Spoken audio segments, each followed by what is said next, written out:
Great horses make great racing. They always have and they always will. And more than that, great horses by definition have the tick of the heart. And an Australian sporting crowd respects nothing so much as courage. And here he is. Judge for yourself. Helen Pepper, Neville's wife, took this film just after Sam had been branded and weaned. And you could have bought him, you know. He was sent to the 1978 Wright-Stevenson Melbourne yearling sale. Lot 4 he was, and you could have had him for $8,000. That was the reserve. He was a nice black colt. He was quite attractive, but David had a reserve of $8,000 on him. We got to $5,000, and consequently we were a bit surprised that he didn't take the $5,000 that was offered. But of course, as is so often the case, he was proven right and we were proven First stepped out in the Alfalfa Handicap for 2-year-olds at Canterbury in March 1979 and ran last. Now, he was a fairly typical Bletchingley foal as we know it now. The Bletchingley foals are quite often fairly ordinary. Don't motherless last. I think he was about 10 lengths behind the second last horse. The black colt was spelled and transformed into a black Yes, gelding. and we turned him out for about 10 weeks, and you wouldn't think it was the same horse when he came back in. He just started to Watch gallop. this win. His 5th start, the Group 2 Peter Pan Stakes at Rose Hill. Here is the foretaste of the coming glory. Well, he surprised me, all I could say. I never dreamt him. He went that, he improved that fast, and I couldn't catch up with him. Shogun and Outcome couldn't keep up with him in the gloaming. And Mighty Kingdom, who went on to win the Caulfield Cup, couldn't get near him in the Spring Champion Stakes. I think when we saw Kingston Town come round the corner and walk away from the field on Championship Stakes Day, we suddenly thought, well, this horse has got something quite special. I remember Mighty Kingdom come at me with a furlong to go, and I just kicked the black horse in the ribs, and he just won by 4 lengths. In the autumn of 1980, Kingston Town was electrifying. First up, he fairly scorched over the 1,200 metres of the expressway at Randwick.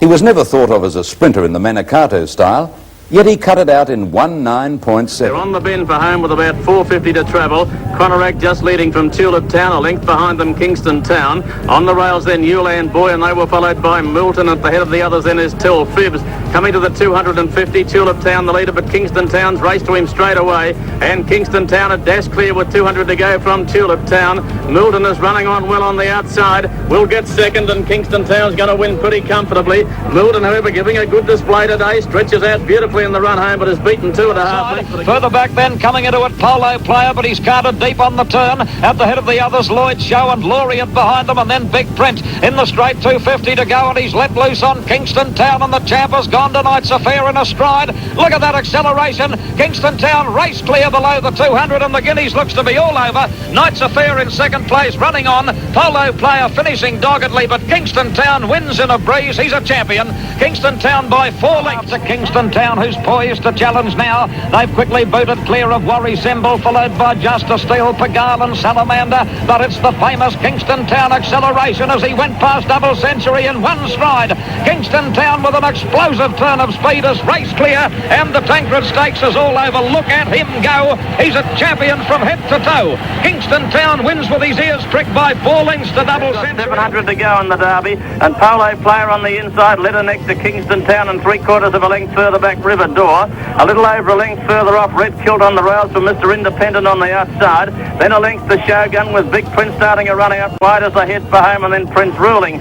Turning into the straight, and Polo Player and Kingston Town the joint leaders from River Door on the outside. About a length and a half further back Shogun, with Big Prince pulled out wide to make a run. Kingston Town dash clear over the rise, however. In second place is Shogun from Polo Player. Big Prince can't go on, but Kingston Town has careered away now, and Kingston Town's got the Derby won. Running into second place, Mr. Independent. Shogun battling it out with River Door for third, but Kingston Town breezes in by, and then Desperate Grey Affair on the bend for home, and the leaders are Kingston Town, who's moved up and now joined and headed better by.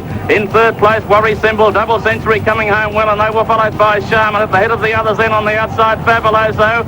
Kingston Town shot away with 250 to go. Double Century second from Marlborough, Fabuloso on the outside, and then March to Glory. But Kingston Town is going to win the Sydney Cup in a walk. He's 5 lengths in front coming to the line, and Double Century bolts in, scoring by 3.5 lengths.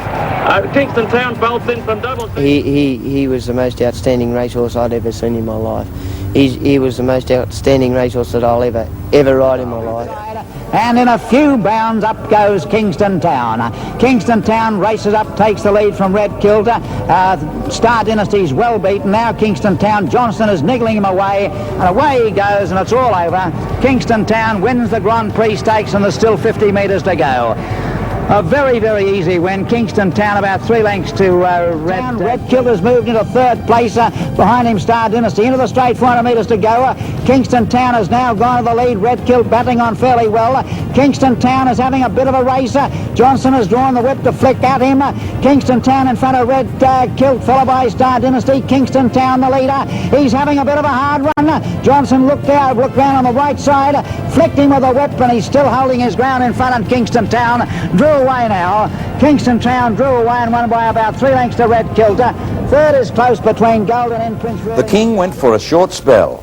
On his third preparation, he'd won 8 straight. He'd now won a dozen straight in Sydney. No one was arguing. He was the champion of Australia. It was the briefest of spells. Less than 3 months after his Derby win in Brisbane, Kingston Town stepped out for the first time as a 4-year-old in that good horses race, the Warwick Stakes at Randwick. The black made good time. On the bend for home, Kiam, headed by Ming Dynasty, is about a neck in front of him. A length and 3/4 away, Kingston Town about to be eased to the outside of the 2 leaders, and he cruised up to them immediately, and 4 lengths away in last place, Argyle Morgan under the whip. Over the rise, and Kingston Town went to the lead without effort from Ming Dynasty, about 3 parts of a length in front of him. Now being ridden along, he's increased his lead to 2.5 lengths from Ming Dynasty. Argyle Morgan is running to third place, so the favourite trifecta will arrive. Kingston Town coming right away in the closing stages, and cruises to the line to win by 4 At the lengths. 450 mark, Ming Dynasty just the leader from Argyle Morgan. Kingston Town is easing out 3 deep, and Johnston hasn't breathed on him as yet. Behind them over the ocean, followed by Golden Black. In the straight, 300 out, and the champ has quickly ranged up now to head off Ming Dynasty, and Kingston Town breezes to the lead at the 200. Johnston's going to give him as easy a run as possible. He quickly raced clear of over the ocean, Ming Dynasty and Brindisi. They're all struggling, but to the line he goes at 3/4 pace, pricks his ears and says, "Got that." Kingston Town by a length and a half. Again, he journeyed to Melbourne for the Cox Plate, whose winners list is virtually the roll call of all the great horses, generation after generation. Actually, Moonee Valley been a short straight. He's always never had the best of runs in those races. Mostly was jammed up a bit, but he was just too good for those Up by races. the 600, Yurtis and Our Paddy Boy with Prince Ruling a line of 3. Kingston Town went up easily to be 2.5 lengths away fourth. They were followed then by Family of Man. Sovereign Red's got pushed right out of it. He's not in the race. At the 400, and it's Our Paddy Boy, Prince Ruling and Yurtis, but Kingston Town's cantering. We're going to see the real one today. Then 3 lengths wide, Tangaroo running on well from Family of Man. On the turn, and Kingston Town cruised up to Our Paddy Boy, took the lead. In the centre, Prince Ruling, and then Yurtis and White Tangaroo. But the real Kingston Town's going to street them, and Kingston Town's gone on to win by 4 lengths. Second, Prince Ruling, Our Paddy Boy.